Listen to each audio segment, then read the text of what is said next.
Hey, everyone. Happy Tuesday. Happy November the 10th.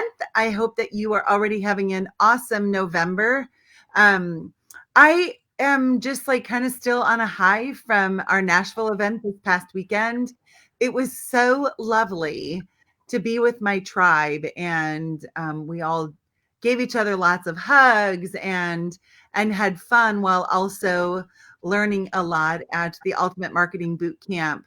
Um, you know, if if nothing else, COVID has definitely taught us to pivot, right? And that best laid plans often change. I also want to invite all of you right from the start. If you haven't checked out our pediatric infertility, pregnancy, and pelvic floor boot camp that's coming up November February 26th and 27th at Sherman College. I invite you to do so. I'll make sure that that link pops into our comments here. A great time to be together and to radically change what you know in the care of children, newborns, toddlers, adolescents. Monica Berger will be on stage for 4 hours talking about gut brain that connection. Then we'll have pelvic floor infertility. Dr. Samantha Brooks will be sharing with us how she went from just kind of volunteering at a birthing center to owning the fourth largest birthing center in the United States. I'll be helping you identify ways in which to get better results in your practice from a business standpoint and a communication standpoint as well. I'm going to be providing you with a lot of tips on avoiding mommy guilt, or how we can really look at it, sit with it if necessary, right, David? Yep. And move forward. So I'm super excited to have my friend, boot camper, private coaching client, Dr. David Croxford with me today. David, welcome. Thank you, Dr. Barb. You are so welcome. It was so fun, David. I just have to give this guy public applause for, I think, in my 22 years of coaching, being one of the, if not the most coachable doc I have ever worked with. When he comes to our calls, or even this weekend, as we go through things, he looks at it and he's like, "Yep, I can do it. Yep, I'll do it. Yep." And not just that he's running around doing things, but really and truly processing it so that it becomes his own, and then implementation. So, David, congratulations to you. How are you getting out of your own way, and how is that showing up in terms of amazing results personally and professionally? So, first of all, you've got to understand that you're in your own way and that you get stuck in your head based off of things that we've read or people that we've talked to, um, other colleagues, and we get too wound up in our day to day. And sometimes we miss the vision. I think one of the things that we talked about was, hey, what was your vision? And I actually had to take a step back because I really wasn't sure what my vision was. I knew what I was going to do today and mostly tomorrow, but I didn't have a vision down the road. And, working with you for the last 3 weeks or so and then attending, that was a great weekend, by the way. Totally enjoyed it. My staff has enjoyed being there, learning a lot.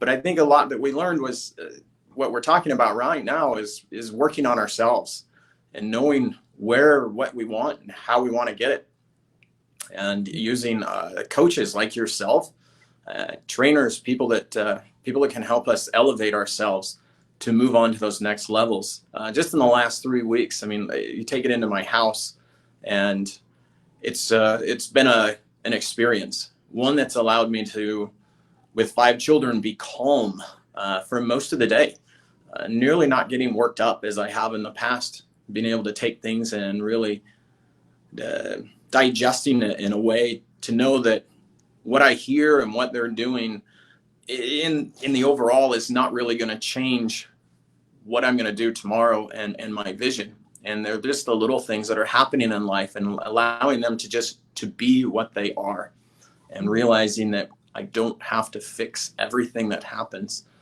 In the office, I can't tell you how much. Just in 3 weeks, went to a boot camp last week, or the marketing camp, which was great.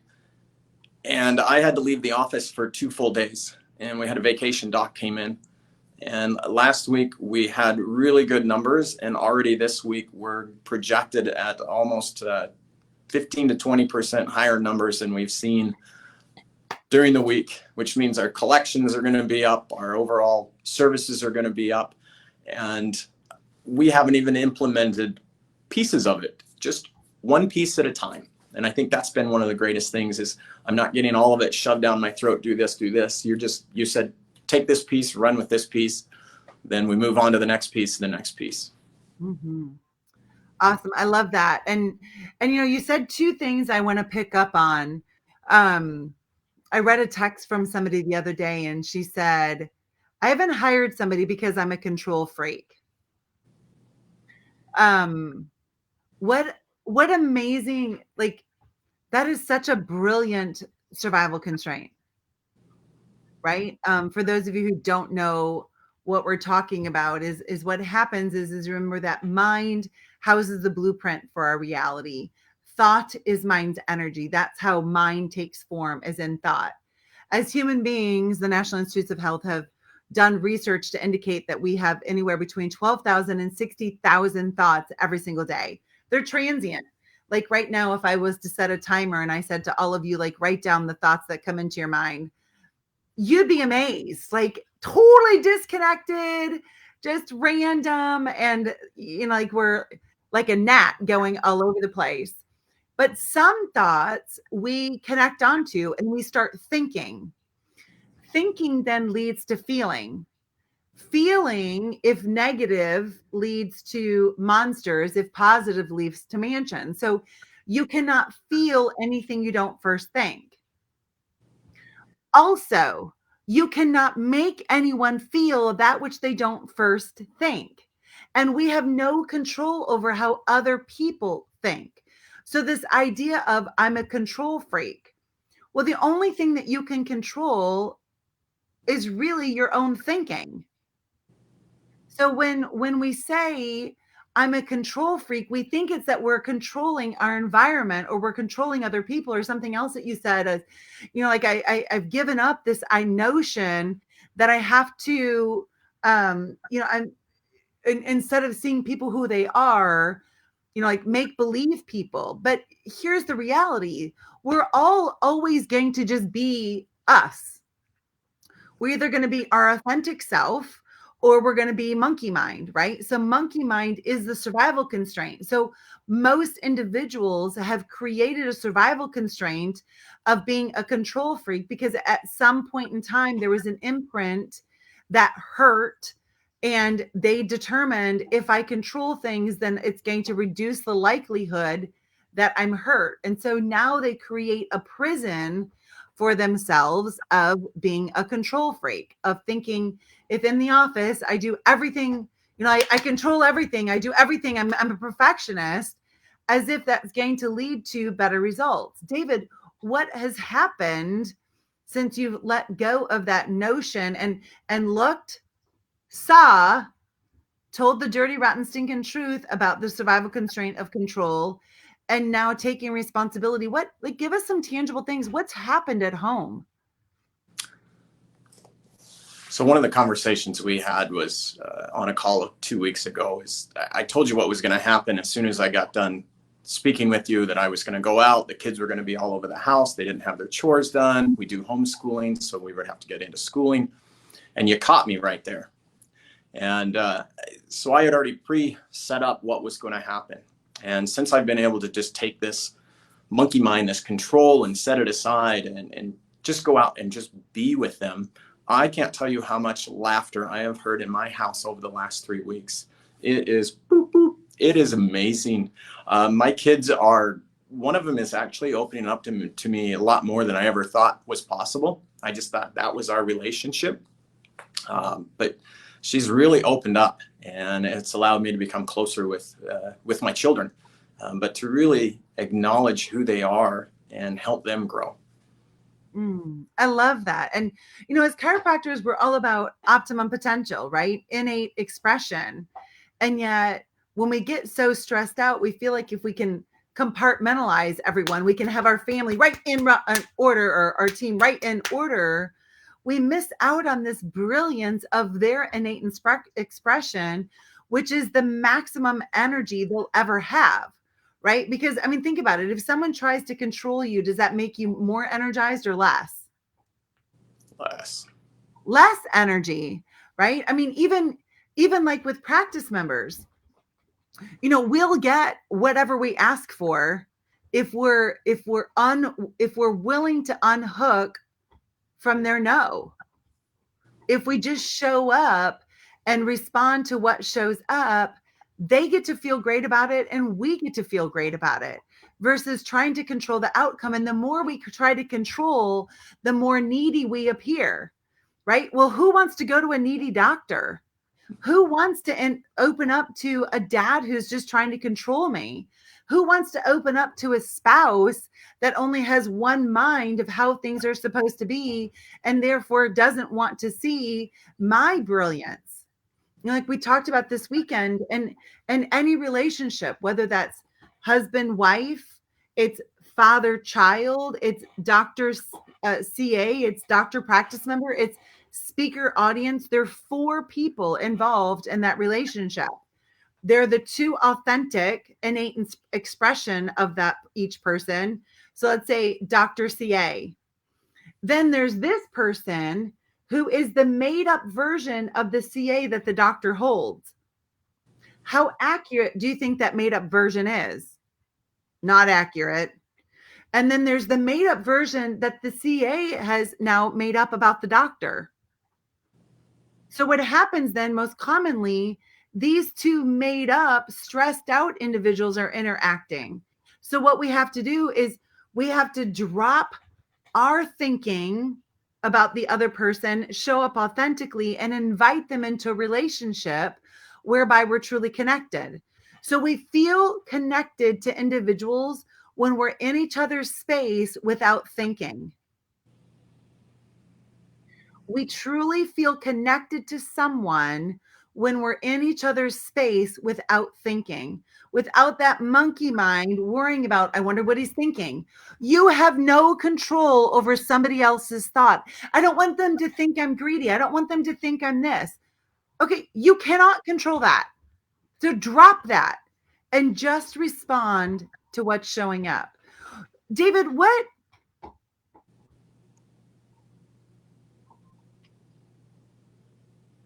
what's changed in your leadership since you have been doing this deep dive work?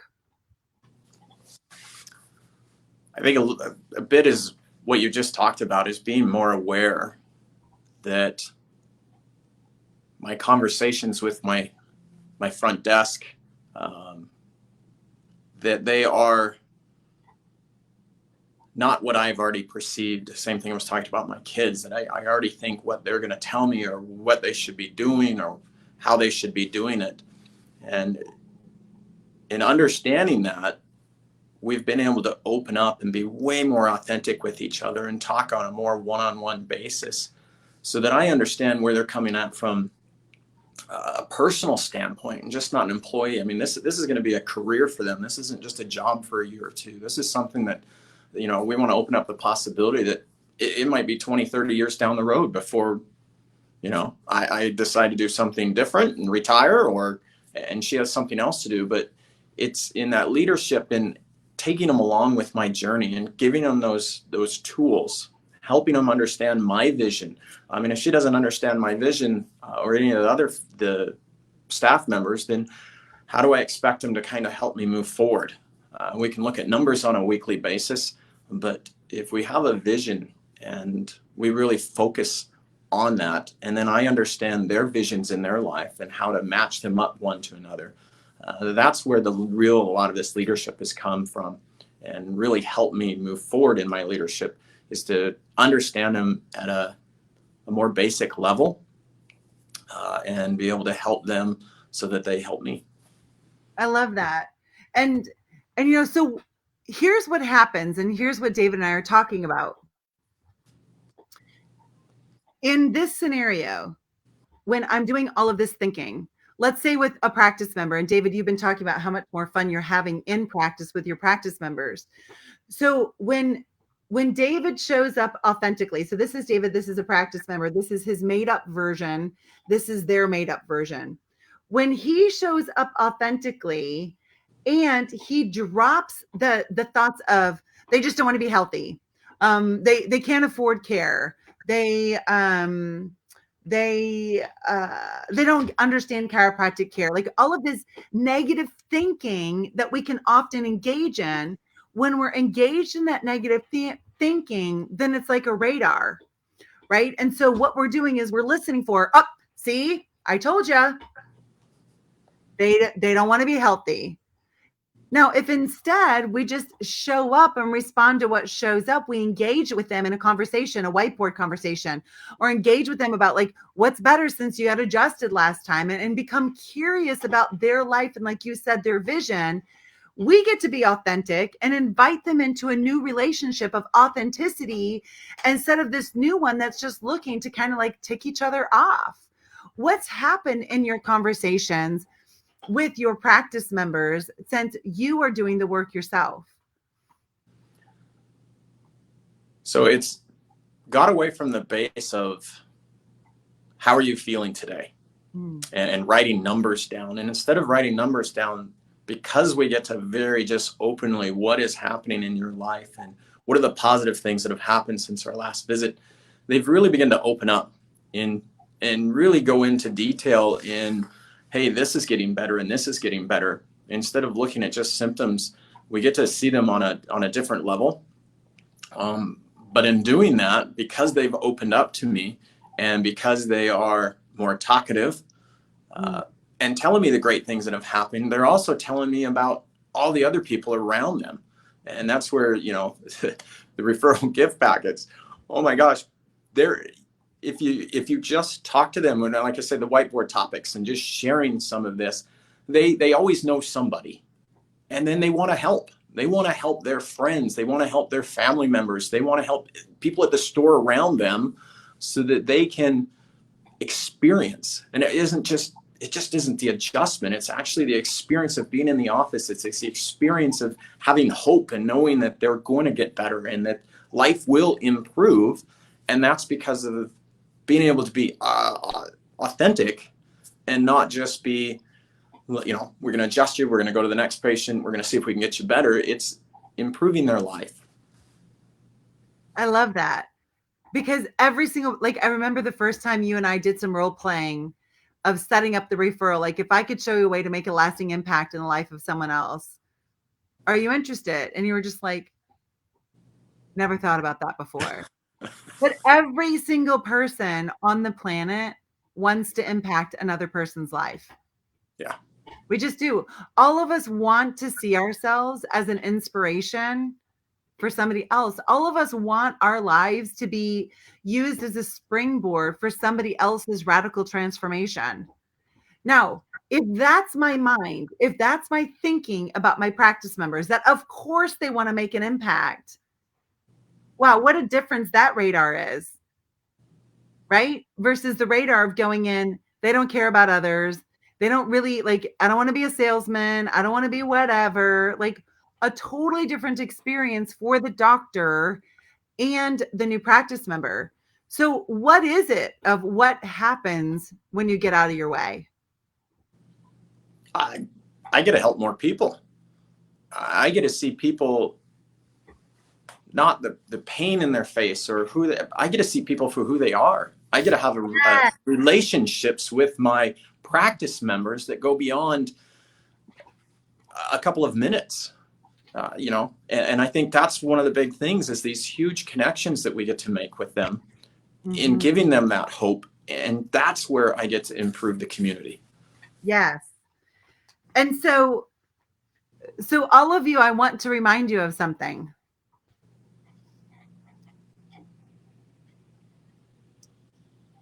A secure financial future is solely based on your willingness to make an impact. Your financial security is not in how much money you have in the bank. Financial security is not how big your house is, how nice your cars are, if you're debt free. Your financial future is simply this: Are you willing to show up and making a lasting impact in someone else's life, making a difference? Because as long as you can find a way to make a difference, there will always be money. It's just the nature of how flow is. And remember, money is not the scarce resource. You are. There's one of you in $84 trillion. I would say that you are the scarce resource. So, David, as you've really adopted that mindset as well, what's changing for you? I don't look at new patients. I don't look at new patients as dollar amounts over the last few weeks. I look at them more as, what is their life going to be like in 5, 10, 20 years? What are they going to be able to do now because I took a stand for them? I was authentic with them and said, hey, you need this. Many times they come in, and I've played the role of insurance, and I've played the role of, what's the minimal so we make sure they get at least some care. And over the last 3 weeks, when I've upped my game to, hey, this is exactly what you need, and we're going to do this, I can't tell you, the patient outcomes have changed just in 3 weeks.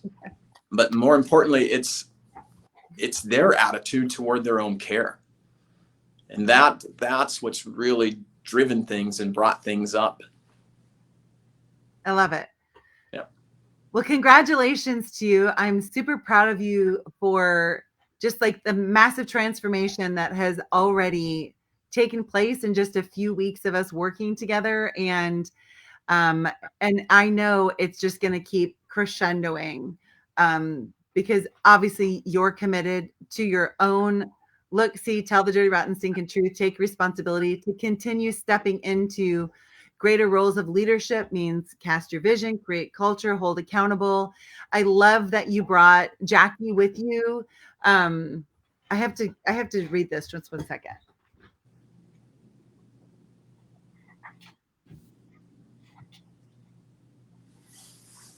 So David brought his office manager, Jackie, and on the last day in Nashville, she gave me this, which is a magnet. Never forget that you're one of a kind. And she wrote me this beautiful card that says, Dr. Eaton, thank you for such a wonderful weekend. I've really learned and grown as a person. I hope to continue to grow and help Dr. Croxford grow the practice. Thank you, Jackie. Like that speaks volumes when those that are on our team take the extra step. So great job, Dr. David. I'm super proud of you, and to all of you who have joined us. Thank you. Thank you so much. My mom's in the audience today. So thank you, Mama, for giving me a solid basis to be able to do the work that I do. For those of you who started with us at the beginning and now you're looking for an opportunity to be live, I will be diving into some of these topics more throughout this week on Facebook Lives. But I would encourage you, not encourage you, I'm telling you, get a ticket to the pediatric event, February 26th and 27th. Um, it will change your life, I promise. But it doesn't happen without you showing up. So, David, thank you so much to all of you. Have a great day. God bless you. And I'll see you on the flip side. Bye. Thank you, Dr. Barb. Thank you.